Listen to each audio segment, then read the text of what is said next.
Meet the Robinsons was a film that came right at the end of an era that some call Disney's second dark age. Still, the story of a young inventor who uses time travel to find the family he never knew is a bit of a cult classic. I'm Samantha with Wicked Binge, and this is Meet the Robinsons characters, good to evil. So, let's just jump in the bubble and drop down to start with the most noble character and work our way down to the evil. These characters are the good. Grabbing our gold medal of good is orphanage caretaker Mildred Duffy. Mildred is the one who runs the orphanage and is a major assisting force to Lewis throughout the film. She spends a majority of the movie trying to help Lewis in every possible way, even if he himself doesn't want to. It's also implied that during the bowler hat guy's timeline that she not only happily housed him, but also helped him, despite aging and failing to be adopted for such a long time. Mildred is a lovely woman who is more than willing to help the orphans despite them being troublemakers or otherwise a problem, so of course she ranks so highly. In a similar vein, as we move further down the list, we have our silver medal of good earner with Cornelius Robinson. Cornelius is the future version of Lewis, who has grown to become one of the smartest people in the world. Graduating from college at just 14 years old, he's created everything from instant build skyscrapers to bubble travel to trampoline floors. He is a genius in the most obvious sense and will do anything he needs to make sure the world is a better place. His inventions do eventually lead to the plot of the film, and he did cause the rise of both Doris and the bowler hat guy, which is why he doesn't take our top spot. However, his great inventions and general helpful demeanor are what brings him so high onto our list. But much like Cornelius's famous motto, we need to keep moving forward by jumping back to the past to talk about our bronze medalist, Michael Goob Yagubian. Michael Yagubian, better known as Goob, is Lewis's roommate in the orphanage and a young baseball player. Goob is mostly shown to be a tired boy who is forced to help with Lewis's projects. Sure, he does say on multiple occasions that he thinks the projects are stupid and he doesn't care all that much, but he is more than willing to help, it seems. Goob is a good kid who needs to be adopted, but he spends the majority of the film not doing much. Moving from Lewis's roommate to someone as equally important in his life, we have Dr. Lucille Krunkelhorn. Dr. Lucille Krunkelhorn is a scientist that came to judge the school's science fair and is known for her iconic caffeine patch. You can stay awake for days with no side effects.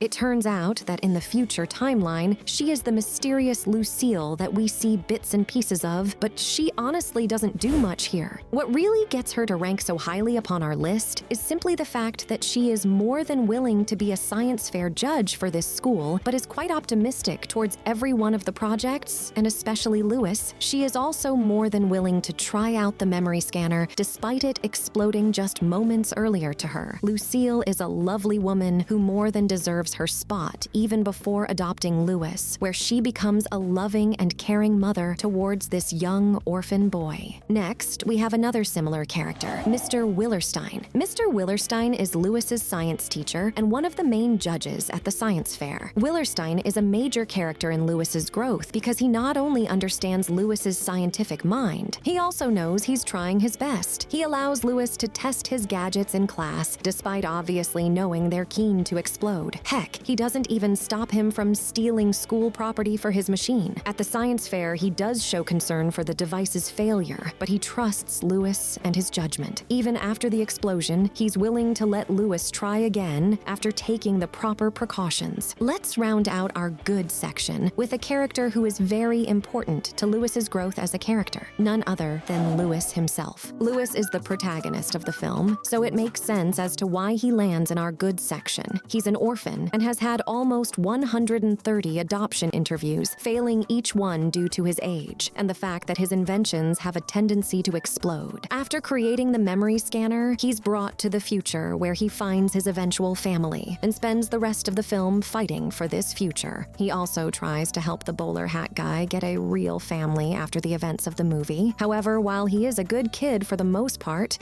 Thank you, hold your applause. He does have a few major issues, such as his general selfishness. But he is a child, so this is to be expected. He's also responsible for Guab's sleeping issues and doesn't seem to care about what is best for everybody else. However, Lewis does his best to right his wrongs at every opportunity. With the good section wrapped up, we now enter more neutral territory. These characters fall in the gray area. Starting off the gray area is everyone's favorite golden guy, Carl. Carl is a robot created by Cornelius in the future timeline and is a helper robot we see throughout the film, mostly to help Wilbur. Carl is shown to be more than willing to help wherever possible. Now, this does lead to him continually lying by omission to Franny and everyone else about both Wilbur and Lewis. Sure, this isn't the worst thing in the world, but it does cause a lot of problems, as not telling Franny about Lewis would have been beneficial. However, Carl's actions of helping those when needed do give him just enough leeway to stand at the top of the gray area. As we keep moving down the list, we get to Grandpa Bud. Bud is Cornelius's adopted father and the first Robinson that Lewis meets after Wilbur. He starts by trying to help Lewis to the garage, but ends up introducing him to every member of the family. Despite that, potentially causing problems according to Wilbur. Bud is a silly guy who wears his clothes backwards and makes jokes constantly. Bud is a good guy, but he does have one major issue, and that's the fact he didn't help Lewis in the slightest with what he wanted. And he was one of the people trying to force him to take his hat off, even though he and Wilbur obviously didn't want that to happen. Continuing on down, next up we have Franny Robinson. Franny is Cornelius' wife and the mother of Wilbur. She's a major character throughout the second half of the film. She is well known for teaching frogs to sing and having them do big shows. She does show that she is a strong woman who cares deeply for her family, especially when it comes to her husband and son. So much so that she is more than willing to adopt Lewis when she finds out that he is an orphan. Sure, does have to drop it pretty quickly once she realizes the truth about Lewis, and this is disappointing, but we understand. Franny is also quick to fight, even as a child, so much so that she almost knocks out her brother with a sausage. Why Franny ranks so low is simply because she is a bit too quick when it comes to fighting, as well as taking things into her own hands, because she was more than willing to completely ignore Lewis and Wilbur's protests when she tried to take off his hat. Right after Franny, we have the rest of the Robinson family. Billy is the train woman who races Gaston, the cannon expert. Art, voiced by Adam West, is a pizza delivery guy and vaguely a superhero. Laszlo is a painter with a special jetpack. Tallulah is the one with the building hat. Fritz and Petunia are the ventriloquist and puppet, always getting into funny arguments. Joe is the one who exercises. Spike and Dimitri are the ones guarding the door, and of course, we can't forget Lefty, the octopus butler. They're great for each other, despite the constant fighting. Sure, some of them are much less put together, but they're the ones who taught Lewis to not look too hard on the failures in his life. Without them, the world wouldn't be the same. As we round out the bottom of our gray area, we get to someone who brings together the whole plot. The final Robinson on our list, Wilbur Robinson. Wilbur is the deuteragonist of the film and around the same age as Lewis. He's kind of a punk kid for the most part. Wilbur sits at the bottom of the gray area for good reason, because he does a lot of bad stuff, and while each of these things are unintentional, without him, the plot wouldn't have ended up as it did. He leaves the garage door propped open just enough for Bowler Hat Guy and Doris to steal a time machine. He then goes back to the past to make sure Lewis doesn't fall prey to said Bowler Hat Guy.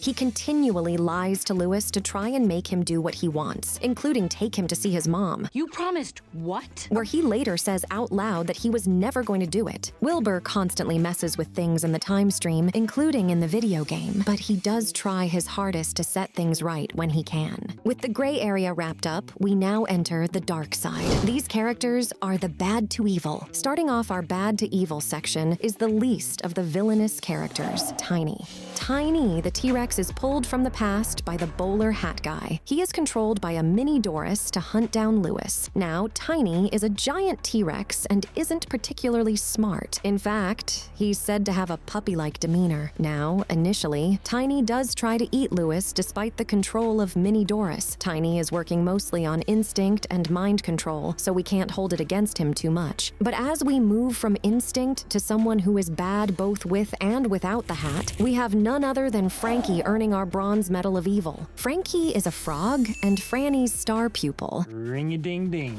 And while he initially seems to be pretty chill, it comes about later that he is actually sort of a bad guy, and we'll explain why. Frankie is the first attempt by Bowler Hat Guy to try and capture Lewis, and he fails because of his small stature. After the hat is removed from Tiny, we see him for the final time in the movie, where it becomes clear that he is seemingly implied to be a mafioso. This comes across from his attire, his demeanor, and of course the fact that he mimics a classic Tarantino-esque shot when he throws the mini Doris in the back of a trunk with his frog boys. In fact, the mini Doris is referred to as sleeping with the fishes, which makes it quite clear to us. While Frankie's badness is a bit more under the surface, earning our silver medal of evil is someone who does deserve it, at least to a degree. That, of course, is Bowler Hat Guy. Bowler Hat Guy is the older version of Michael Yagubian from the future timeline, where he failed to catch the ball at the game. He spent his whole life dwelling on this, causing him to never get adopted. He also spent decades dwelling on Cornelius, who had grown to be much more successful than he was. BHG is an envious man that wants everything that Cornelius does and decides to get his revenge through vandalism. That is, until he is found by and manipulated by Doris, he then directly leads to the Doris-led future that is full of direct slavery and seemingly genocidal intentions. However, he can't fall to the very bottom because he was wholly manipulated throughout the whole film. However, easily taking our gold medal of evil, with a gap so large in between the previous entrant and this, the most evil character in Meet the Robinsons is obviously Doris. DOR-15, better known as Doris, is a living bowler hat initially created by Cornelius to be a helping hat robot, but gained sentience and started to attack and control those around her. She is then locked away and somehow escapes, where she plots her revenge by using Bowler Hat Guy to get things done. The two of them steal a time machine and take over the world by stealing Cornelius's first invention. Doris uses this new world to put every human into slavery and kill anyone who gets in her way, including Goob and likely Cornelius. Doris is a monster in the flesh of a dapper hat, and she is by far the worst character on the list, and it isn't even close.